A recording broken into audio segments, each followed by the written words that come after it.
സഹോദരന്മാരെ, ഇദ്ദേഹം ഈ നാസർ എന്ന് പറയുന്ന ഇദ്ദേഹം 2-3 ദിവസം മുമ്പ് ഹക്കീം അസ്ഗരിയുടെ ഒരു പ്രസംഗം കുറച്ച് ഭാഗം കേൾപ്പിച്ച് കഥാപ്രസംഗം നടത്തിപ്പോയി. അത് കേട്ട ഉടനെ എന്നെപ്പോലെയുള്ള പലരും അതിന് മറുപടി പറഞ്ഞു. അതിനുശേഷം ഇദ്ദേഹം ഒരു റിവ്യൂ ഇറക്കി. നിങ്ങൾക്ക് ഞാൻ മറുപടിയുമായി വരുന്നുണ്ട്, 15 മിനിറ്റുള്ള മറുപടിയുമായിട്ട് വരുന്നുണ്ട്, കാത്തിരിക്കൂ എന്നെല്ലാം പറഞ്ഞിട്ട്. അതും കാത്തിരുന്ന് അങ്ങനെ 15 മിനിറ്റുള്ള വീഡിയോ വന്ന് അത് കേട്ടോക്കുമ്പോൾ അതിലൊന്നും ഈ വിഷയവുമായി ബന്ധപ്പെട്ട കൂടുതലൊന്നും ഇദ്ദേഹം പറയുന്നില്ല.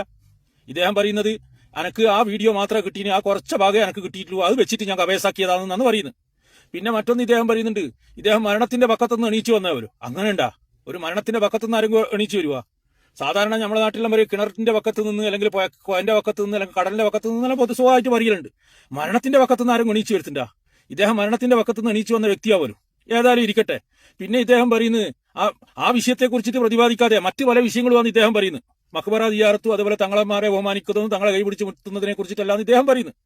നാസർ ഭായി, അതിനെക്കുറിച്ചിട്ട് നമുക്കൊരു സംവാദമാണെങ്കിൽ നമ്മൾ റെഡിയാന്ന് നാസർ ഭായി. നിങ്ങളുമായിട്ട് സംവദിക്കാൻ നമ്മളെപ്പോലെയുള്ള നാടൻ മനുഷ്യന്മാർ ധാരാളമാണ്. കാരണം നിങ്ങളോട് ഖുർആനും ഹദീസൊന്നും ഓതിയിട്ട് പറയേണ്ട ആവശ്യമില്ല, നിങ്ങൾക്ക് അത് തിരിയുമെന്ന് എനിക്ക് തോന്നുന്നില്ല. അതിന് വേണമെങ്കിൽ നിങ്ങൾ ഖുർആനും ഹദീസും ഓതിയിട്ടാണ് വരുന്നെങ്കിൽ അതിന് പറ്റിയ ആൾക്കാർ നമ്മളെ കൂട്ടത്തിലുണ്ട്. ഏതായാലും അതിനൊന്നും ഇപ്പം നമ്മൾ മുതിരുന്നില്ല. നിങ്ങൾക്ക് അതിന്റെ ആവശ്യമില്ല എന്ന് മനസ്സിലാക്കിയതിന്റെ അടിസ്ഥാനത്തിൽ ഇപ്പൊ അതിന് മുതിരുന്നില്ല. പിന്നെ ഈ കാര്യങ്ങളല്ലോ, ഈ മക്ബറ സിയാറത്ത്, അതേപോലെ തങ്ങന്മാരെ ബഹുമാനിക്കൽ, ഉസ്താദുമാരെ ബഹുമാനിക്കൽ എന്നുള്ള നമ്മളെല്ലാവരും വിശ്വാസത്തിന്റെ ഭാഗമായിട്ട് നമ്മൾ ചെയ്യുന്നതാണ്. നമ്മളൊരു സുന്നത്തിന്റെ ഭാഗമായിട്ട് കാര്യങ്ങൾ ചെയ്ത് മുന്നോട്ട് പോകുന്ന ആ വിശ്വാസം നമ്മൾക്കങ്ങ് വിട്ടു തന്നെ. നിങ്ങൾക്കതിന് താല്പര്യമില്ല. നിങ്ങൾക്ക് പൂജയോ അമ്പലത്തിൽ പോയിട്ട് വഴിപാട് നടത്തലും, അതുപോലെ തെയ്യവും കോലം കെട്ടലും, അതുപോലെ കളവ് പറയലും മത്സരവും, ഇതെല്ലാം നിങ്ങൾക്ക് താല്പര്യം, നിങ്ങൾ അതുമായിട്ട് മുന്നോട്ട് പോകുക. അതിനെ നമ്മൾ വിമർശിക്കാൻ വേണ്ടി വരുന്നില്ല. പിന്നെ നമ്മൾ ഇതെല്ലാം ഒരു ആചാരത്തിന്റെ ഭാഗമായിട്ട്, മുസ്ലിം വിശ്വാസത്തിന്റെ പാരമ്പര്യമായുള്ള ആചാരത്തിന്റെ ഭാഗമായിട്ട്, സുന്നത്തിന്റെ ഭാഗമായിട്ട് ചെയ്തു പോകുന്നതാണ്.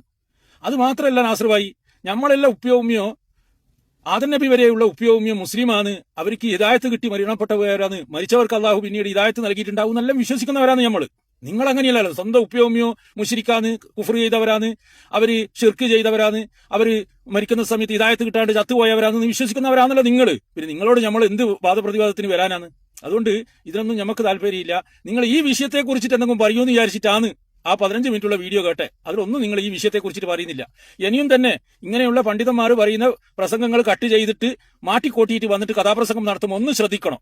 നിങ്ങളെപ്പോലെയുള്ള ആൾക്കാരോട് ഇങ്ങനെയുള്ള ചോദ്യങ്ങൾ ഉന്നയിച്ചിട്ട് ആൾക്കാർ വരാനുണ്ട്.